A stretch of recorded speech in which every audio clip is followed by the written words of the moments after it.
Good morning. My name is Natalie Mitchum, and for those of you who don't know me, I would like to tell you a little bit about my life. I just graduated from Damascus High School this past Friday, and I'm so glad summer is finally here. Well, it's kind of here. High school was a blast for me.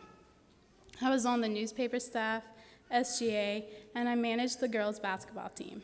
And in between homecomings and proms, hanging out with my best friends, and football games, I worked very hard on my grades.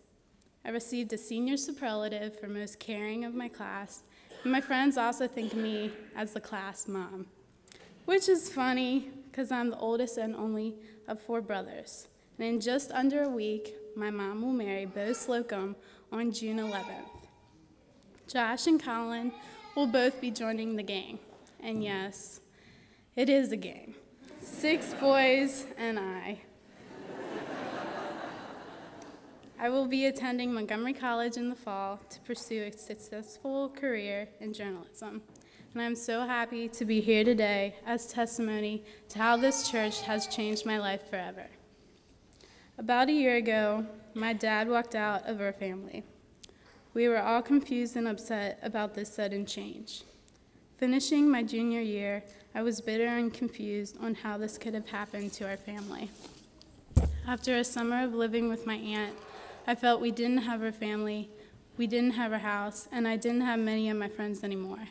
But what I really didn't have was wisdom, the wisdom of God.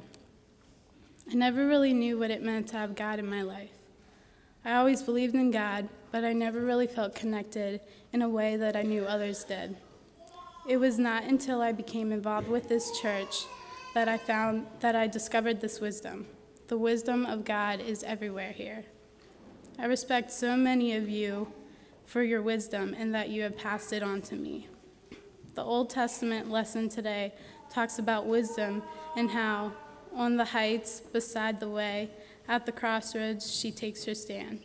This passage personifies wisdom as a woman, telling how she came to the crossroads of her life to take a stand in what she believes in. This expresses my life in so many ways. In the fall, starting my senior year, I was strayed of normal life. Everything around me was falling. When I came to the crossroads, I came to this church. I started confirmation in the fall as a late bloomer. Vanessa Maggio, John Shrewsbury, and I crammed a 2-year confirmation class into one. This class gave me everything, and a paper ball fight that I will never forget as being the only time ever I will have a reason to hit Vanessa Maggio. This class taught me not only the basics of Christianity, Jesus, and God, but how to pray and how to have God in my life. Pastor Walt and Linda Mater are so knowledgeable in their fields. Their wisdom of God taught me where to begin. I learned that God doesn't want me to live a troubled life, and that with all the things going on with my dad, he would take care of them. I slowly learned to just give my problems to the Lord. Linda taught me how to pray to Jesus. Praying doesn't just have to be to God. Jesus, who came to earth, knows what it's like to live here on this crazy planet. And talking to him and asking him for help comforted me to know that he truly knew how I felt. Pastor Walt knows so much about the Lord and his people.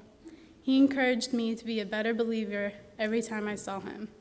He taught me how to know God in my life, that he was there all along, I just had to see it. Like how blessed our family has been this past year to have come so far. We have a wonderful life and home to look forward to.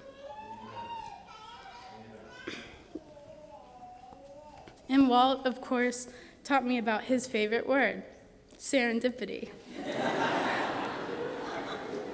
And if you don't know what that means, he's probably coming after you.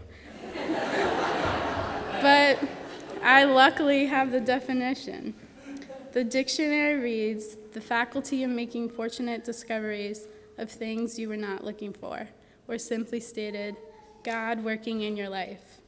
For instance, I picked sandals for confirmation with a butterfly on it, just like the one up on the cross, but they took it down. It was there, I promise. Or In Beau's old bathroom, there are 7 hooks that were there when the house was built, and now they'll all be used. Those little things just aren't coincidences.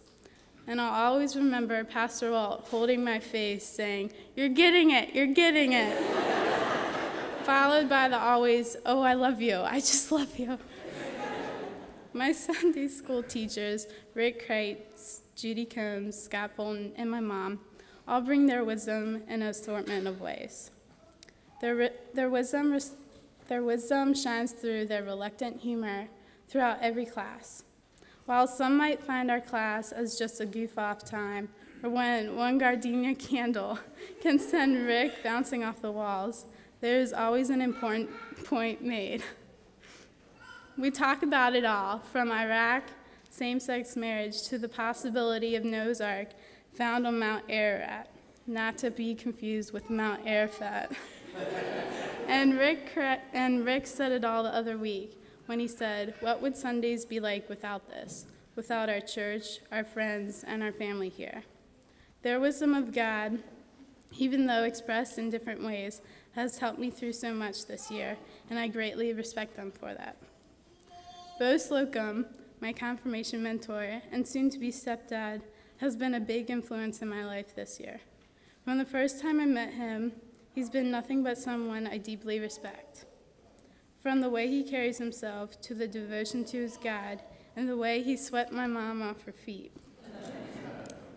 Him and my mom, with a little push and shove, got me through the stubbornness and trials this year. And even though I have a tendency to say, "Ew," around him, he still impresses me all the time. I want to thank him and my mom for everything. As you can see, this church has made a profound impact on my life. Everyone I meet here have bestowed their wisdom upon me, and I'm grateful for it. They have not only made me happier in life, but a better Christian. How is God real to me? He is real through the wisdom I have gained. For the Lord gives wisdom, and from his presence comes knowledge and understanding. Amen.